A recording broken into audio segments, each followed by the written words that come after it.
So I've now watched Obsession 3 separate times. The first time was with my girlfriend, the second was by myself, and then the third was last night with a few close friends. And I know there's been a lot of talk about a lot of different aspects of the movie online. And while there's plenty of fantastic points and in-depth videos that are probably going to do a lot better of a job than I will, I was interested in kind of throwing my hat into the ring and sharing my experiences. And one thing in particular is the fact that, again, I have now seen this movie 3 times. And specifically, I actually kind of want to talk more about what has changed through the now multiple viewings that I've had of this movie and why I think this is honestly a worthwhile experience for anyone to do. Not necessarily in the theaters, but I think Obsession is definitely a movie that is worth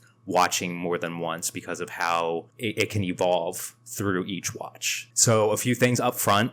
I'm going to be breaking this loosely into 3 separate parts. The first one is going to be kind of more just my overall thoughts about the movie, where I'll try to be as spoiler-free as possible. The next bit will be a little bit more geared toward how my experience changed through the subsequent viewings. And then the last part is going to be looking a little bit more, not so much on an introspection, but kind of, again, throwing my 2 cents in with a lot of some of the larger discourse that has been had more recently. I don't anticipate that this video is going to be exhaustive. I don't have a script. I'm kind of just going off the dome what I've been thinking over the past few weeks. And I actually haven't been too involved with watching too many of the videos that are coming out for the movie thus far. 2 primary content creators that I have seen, one of which is Nightmare Masterclass's videos, which I think he's put out either 3 or 4 of them on this movie at this point, and it's been very interesting to see how the discourse surrounding the movie has evolved throughout each of these kind of response videos that he's made. And the other one was D'Angelo Wallace's video, and D'Angelo, I believe, just put out his video earlier today, and I haven't watched all of it, and I'll explain why, but all that to say that I have heard some inputs of other people's opinions, but I did want a decent amount of this to kind of be coming again right off the dome and not being influenced by other opinions, and kind of just let this be a little bit more of my own, kind of natural thoughts. So right up front, I think it's safe to say that, considering I've seen this movie 3 times now, I enjoyed it. I think it's a phenomenal example of a more recent horror film. I think it does a lot right. It's not necessarily perfect, but it does so many things right that I truly think it's a beyond worthwhile viewing experience. Leading up to my first viewing of the movie, I had seen plenty of marketing material for it. So I had what I thought was a fairly decent understanding of the movie, where it was going to be going. And one thing that's actually kind of interesting was I think that even despite the fact that I saw a lot of those advertisements, it felt like I still didn't fully know where the movie was going. It's like, you watch the trailers and you think you understand where all the major plot points are. And for a lot of movies, that ends up being the case, and it kind of gives away too much. But I truly think that the movie was still jarring enough that it didn't feel like they were all cohesively flowing together and I could predict what was going to happen next. And I think that actually kind of underscores what a lot of my first viewing was, which was this kind of just sense of unending dread almost. I'll post up a picture. I had my girlfriend take a picture of my back after my viewing. I was drenched in sweat. I felt this just terrible, tense unease throughout the entirety of the movie. I've kind of mentioned this to other people. I don't, if you've seen Longlegs, the atmosphere felt kind of reminiscent of that. It's just this kind of mentally draining feel. And I think that is by far and largely driven through a lot of the characters' interactions and the acting behind those interactions. There are just some scenes that are straight up either uncomfy or you feel like you're there, and it's like you're watching a train wreck happen and all you can do is sit there and watch.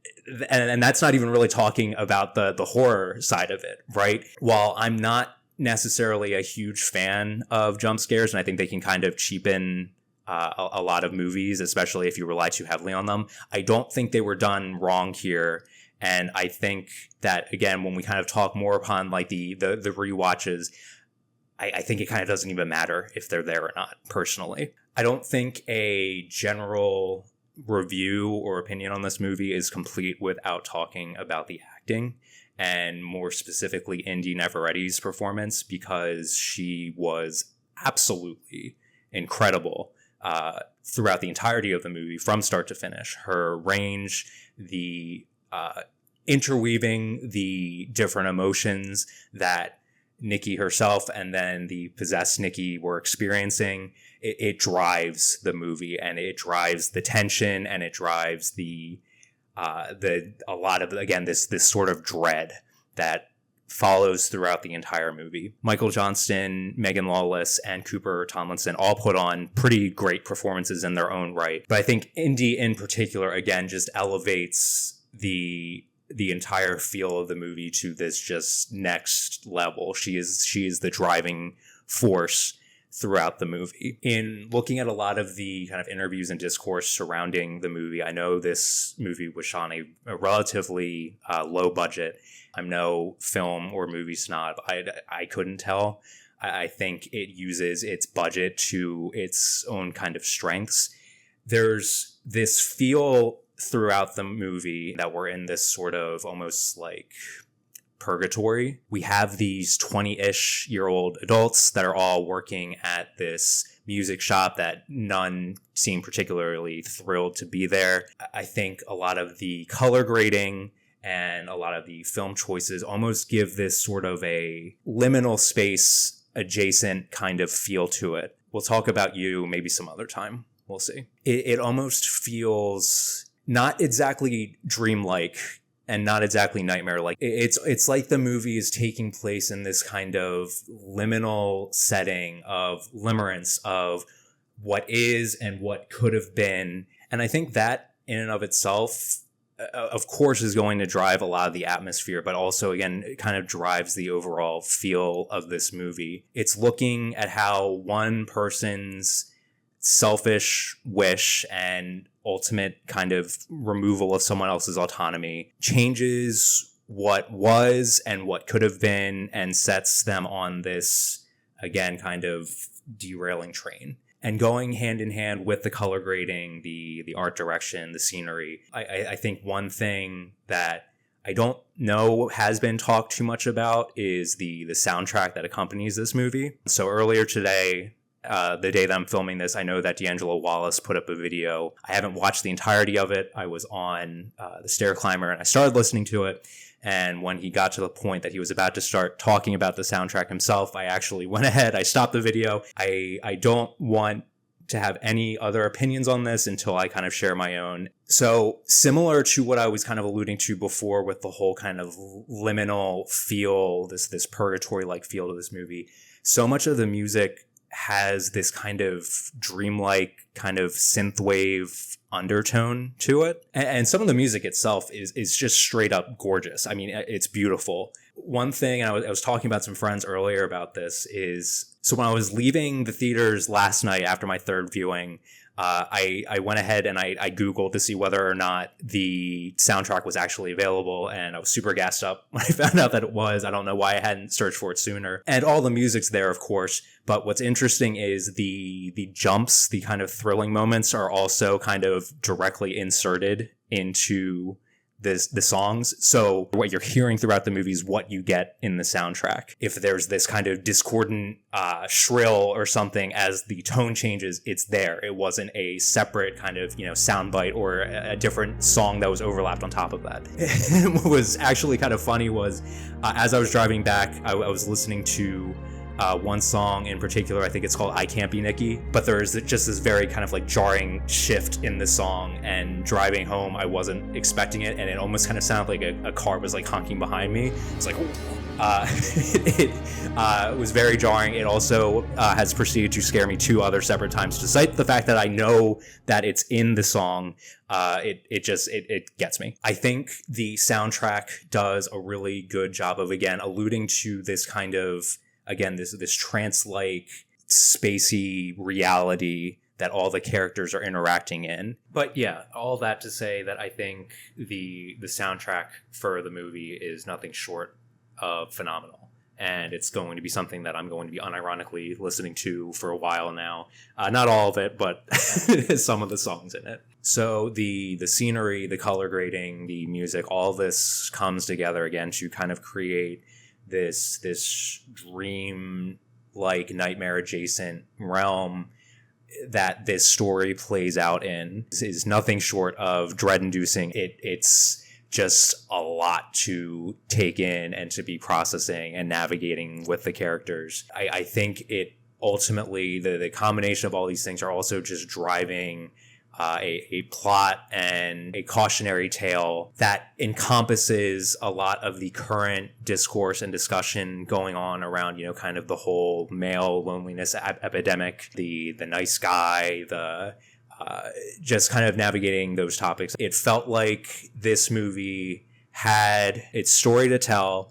It had very compelling actors to tell that story, and it had the atmosphere, the music, the everything to execute, and to do so on such a limited budget compared to these other massive movies is nothing short of incredible. Being completely honest, I feel like I'm somewhat of that horror snob in that I have definitely some level of preference towards, say, some of Ari Aster's films. I always appreciate, a whole bunch of Easter eggs. I love when there are multiple levels of symbolism. The allegory goes super deep. And I do feel like at times it's always kind of something lingering in the back of my mind. How did this movie make me feel compared to, say, Midsommar or Hereditary? But one thing that I was kind of coming to terms with it in the back of my mind was this movie isn't necessarily one of those. Of course, there is a whole bunch of symbolism and there is a deeper story that's trying to be told here, and it does it exceptionally well, but it does so without having to rely on these sort of, esoteric Easter eggs. The monster isn't inspired by the great boogly woogly of Nordic 14th century folktale. It's some sort of possessive, obsessed entity that either existed before the One Wish Willow, or maybe the One Wish Willow created it and used it to possess Nikki. It most likely isn't human based on how it acts. It seems to have maybe some cat-like tendencies, which is also, I've seen some discussion about that online. I think that's kind of cool, seeing some of the parallels there. It just sort of is, and that's okay, because I don't think that not having levels and levels of symbolism take away from this movie at all. I think that it exists in its own sort of self-contained, again, this dreamlike, lucid almost bubble. And I think it was kind of cool to be able to see, okay, so I can enjoy a scary movie and it doesn't have to be super pretentious. It was definitely refreshing to see that. In, again, kind of the interest of keeping this part essentially spoiler-free, I'll say that all in all, first viewing, I thought that this was an easy 9 out of 10 movie, if not better. It does exactly what it needs to. It has a super crazy, fun, and dread-inducing atmosphere, and some of the acting performances are absolutely stellar. I had a pretty strong feeling after the first watch that this movie was going to be one of my kind of lasting and more memorable kind of favorite horror movies. But you can only view a movie for the first time once. While it's true that all we have is time is always moving. I was interested in determining how I would feel about this movie after I knew, more of where the kind of jump scare-esque moments were, once the horror wasn't the thing that was driving my experience of the plot. And honestly, I feel that the movie has only gotten better with each subsequent watch. In fact, I think if you removed a lot of the in-your-face horror, the loud, shrill moments in the soundtrack, I think there's still something very compelling to watch in the kind of just essentially beautiful disaster that unfolds as we're following the fallout of this wish and the consequences of essentially shedding a mirror on Bear as a person. So, of course, one of the largest themes, or the thing that this movie is examining, is what if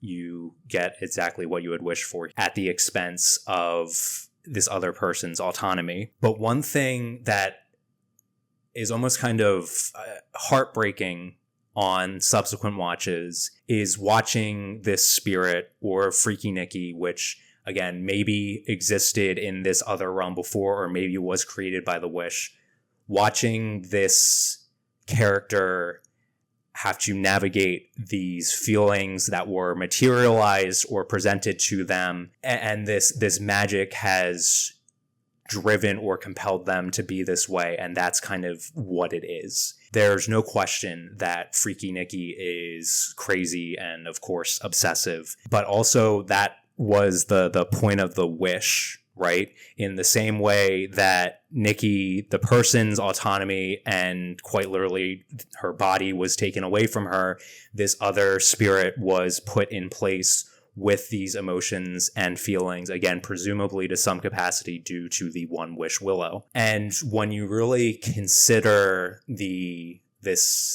how this magic has created this being, and how this being now has this one kind of sole goal of loving and being loved by this person whose wish created her, when you pair that with Indy Navarrette's acting, there are some moments that are just absolutely heart-wrenching. It's kind of like it's a doubly shitty-sided coin, right? Because on one hand, it's horrible that Nikki, the person's autonomy, has been entirely stripped away from her, but also this creature was put in place with these feelings, and despite being exactly what the Wish was made out to be, she loves Bear more than anything in the world, or at least how his mind perceived his own feelings for Nikki, and she is living and effectively suffering through his rejection when he decides that this isn't actually what he wanted. And I promise we will talk more about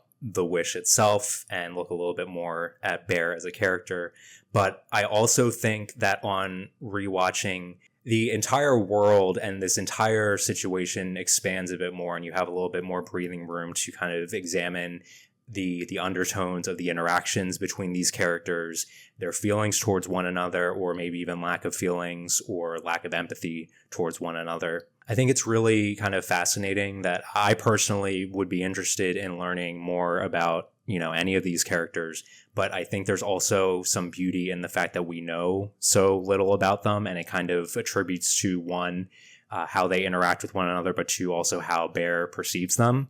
To know more about them is to establish more connection with them, which, while they are all sort of work friends and they hang out together, I'd say that, the connections aren't necessarily that much deeper than that, at least not from Bear's perspective. I felt like on the second and third rewatch, when I really had that chance to sit there and sit with the characters, it added this extra kind of level of complexity and depth to all of their individual interactions. But again, we know what we do about these characters, and we know what we don't know, and it happens to be a lot.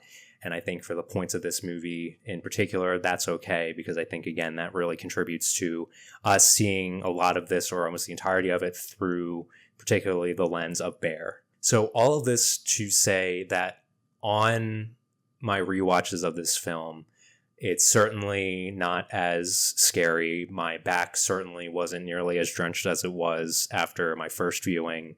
But I almost kind of like that more than if I'd felt the same way through each rewatch.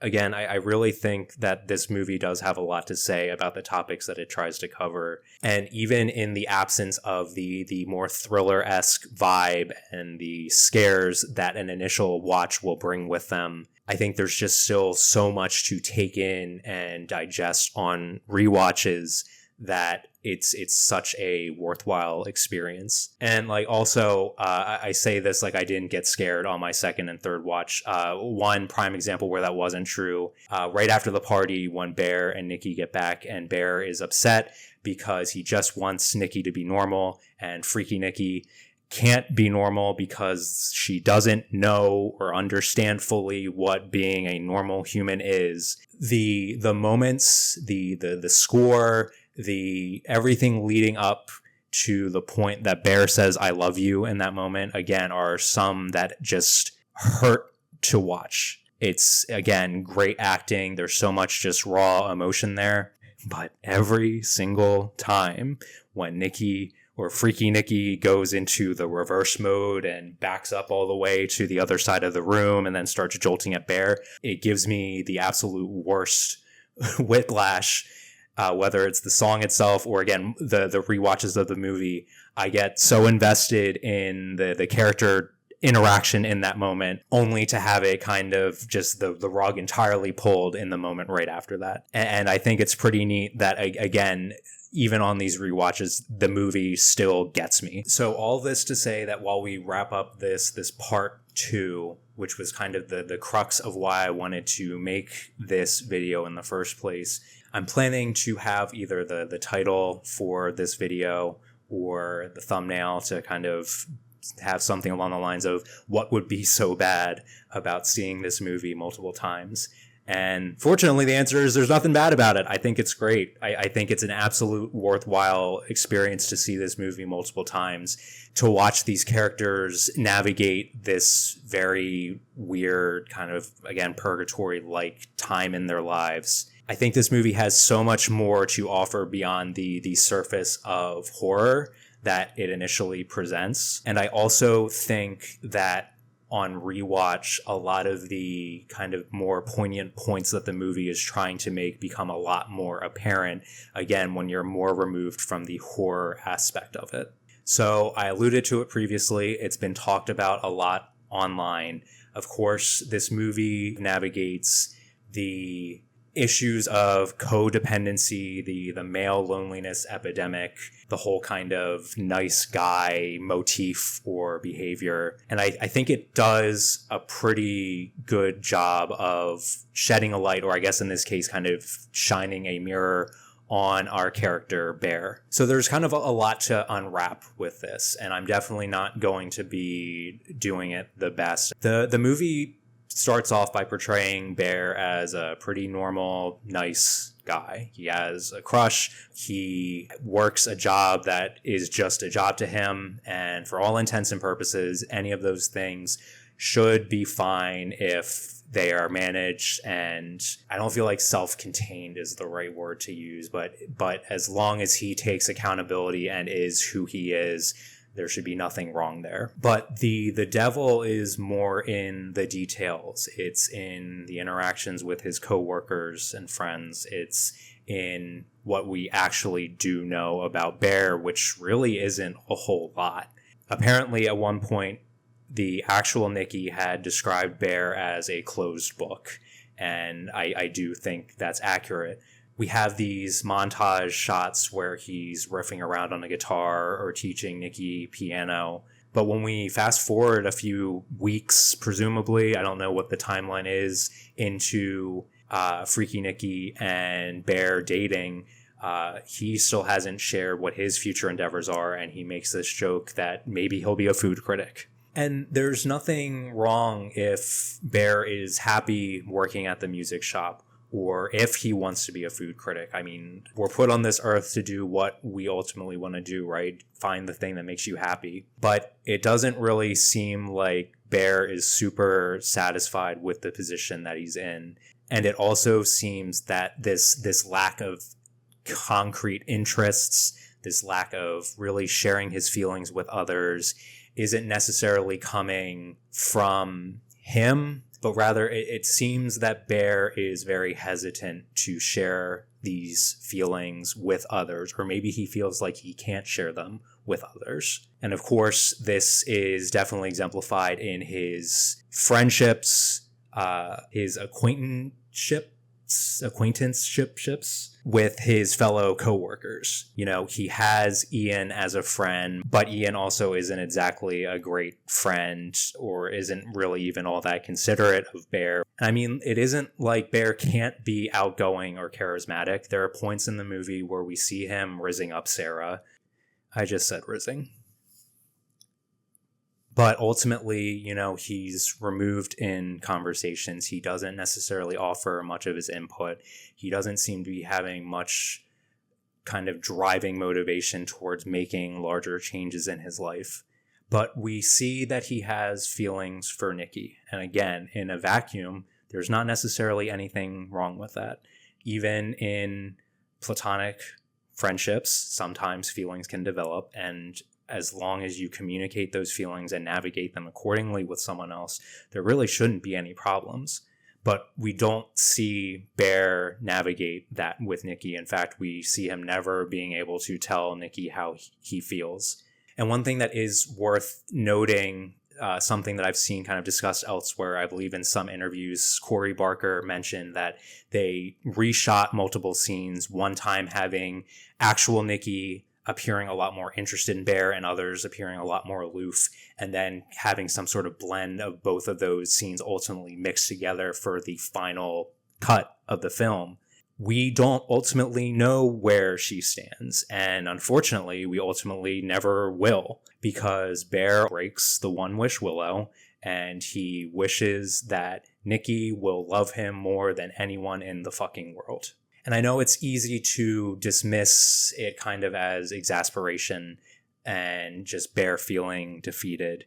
And of course, it is unexpected that this small little toy is going to be able to magically grant this wish. And maybe if Bear had known differently, he would have worded it differently, or maybe not even made the wish at all. Hopefully not. But unfortunately, we see later that probably wouldn't have been the case.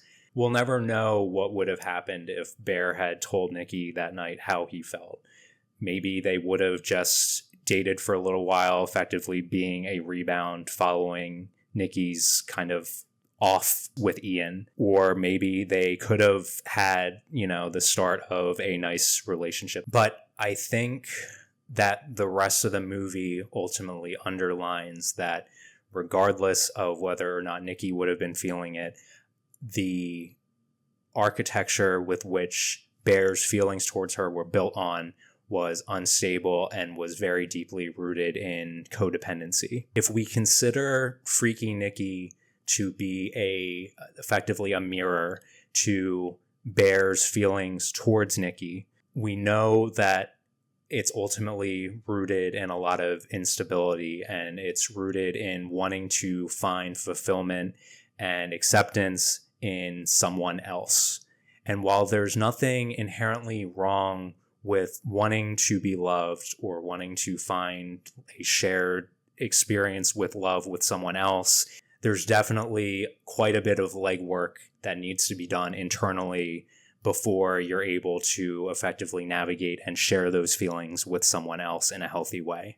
Bear is a closed book. He doesn't share a lot of his feelings with other people, and while he says that he feels like he can share more with Nikki, it even seems like at that capacity he is still hesitant to do so, I guess possibly out of fear of saying something that she may not like or something that may alienate him from her. And again, while this isn't necessarily the end-all be-all deal breaker and the key definer that a relationship isn't going to work out with someone else, and again, maybe things would have worked out with Nikki and Bear for some period of time, if you aren't able to be yourself, if you don't know what that is or what truly makes you happy, you're going to be projecting those feelings onto others and making it their problem instead of yours. And ultimately, I feel like this movie serves as the kind of extreme cautionary tale of what this codependency could look like with, of course, lots of theatrics added in.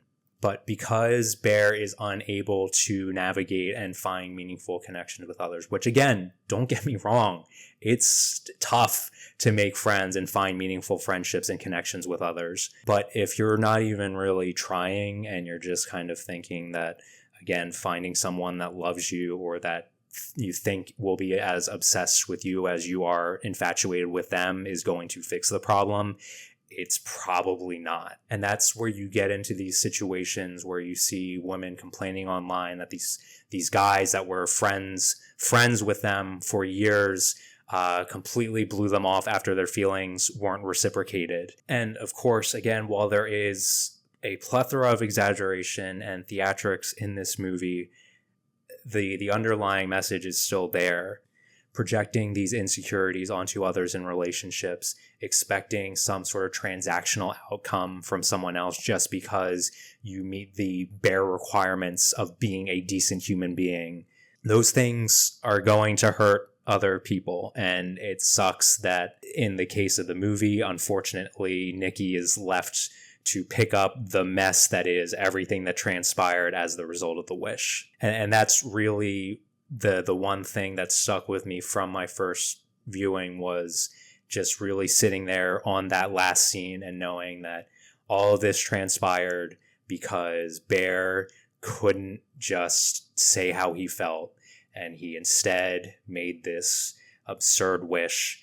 And Nikki, who finally regains autonomy of her existence, is now left to pick up what is an absolute mess that she will probably most likely have to go to jail for. And again, I don't want to get too much deeper into the discourse of whether or not Bear is a villain. In my opinion, it's pretty cut and dry. I do want to make note of one thing with regards to the wish itself. I guess two parts, actually. So the first being the way with which Bear actually makes the wish itself. There's exasperation in how he wishes. There's frustration, and he literally says, "I wish Nikki would love me more than anyone in the fucking world." It's not that there's direct malice there, but there's definitely frustration. And again, it's frustration that's centering or revolving around being unable to say how you feel to someone else. And when I was watching the movie and we get to the point where Ian makes the wish for $1 billion, I was kind of expecting in that moment that as all the money is falling on him, that he was going to be crushed by it. And I thought it was such a no-brainer scene to happen. I was kind of almost surprised that it didn't.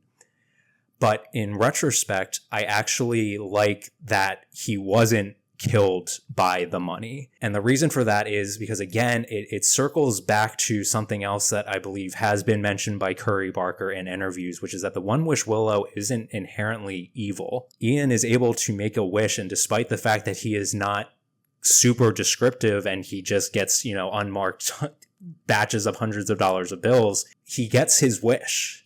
And he's still alive for a very short period of time, but he doesn't immediately face any consequences because of the wish itself. And when you parallel that with the wish that Bear made and the frustration and the repressed feelings that he had in the moment that he made the wish creates this entity that is Freaky Nikki, that is a mirror to the true obsession and the underlying feelings that come with that obsession. So the last bit of this, and I guess we can call it part 3.5, is just a now 30-year-old sharing a bit of his own experiences from when he was younger. Growing up, I found it a lot more difficult to connect with people. I felt like some of my hobbies were too nerdy or dorky, or I was going to be judged by them, so a lot of times I just wouldn't share them with others. There were points where I thought that having a girlfriend would solve my loneliness and fix my problems. And there definitely were points where I would feel that nice guy frustration, or